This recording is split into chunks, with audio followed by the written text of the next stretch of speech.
Hey everyone, it's Dan at Neto Support here. It's time for another Neto quick tip. Today I'm going to show you a couple of tips and tricks around filtering in the Neto control panel.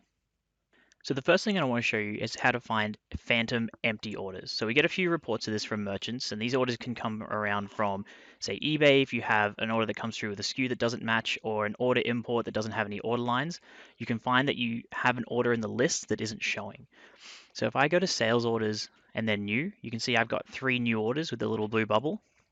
If I go to that page, you can see that there's only 2 orders here. So it says 3, but I can only see 2. The reason for that is one of them is empty. So if I open this advanced filter, there's a filter here called empty orders, and by default it only shows orders with items. So if I click that, I can hit show all orders, or I also have the option to only show empty orders. And then if I apply that filter, you see all 3 orders here, and this one is empty. So the next thing that I want to show you is how to filter multiple records in one filter. So I'm back on my orders page here. So say I want to search for some specific orders, but I want to find more than one. What I can do is in the order ID field, I can search for multiple orders at once if I comma space separate them. So if I put in here N4, comma space N3, and then apply that filter, you can see that I return the result for both of these. So this works as well for your products, view products. So you can search for multiple SKUs at once. So if I want to search in here for these 2 products, C-001, comma space, C-002, and then apply that filter,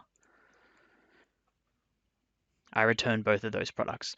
This works in pretty much every field where you have an order ID or a SKU in Neto. So if you find you want to return multiple results, you can always try doing comma space separating, and then you can return multiple results in the one search. So the last thing I wanted to show you today was how to create and manage custom filters. So say on my sales orders page, if I go to sales orders, new orders, and I only want to see new and approved orders, usually I'd go to the advanced filter here, click approved orders, and apply that filter.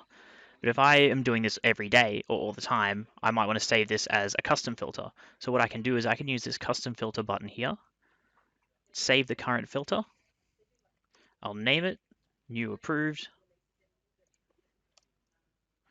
save it for all users, and then hit OK.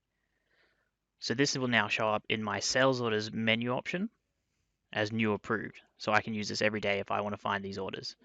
This also works for the products view product screen.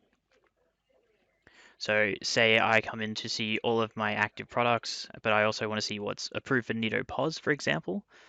I can have approved here in the filter, apply that filter, and then same place, custom filters, save current filter,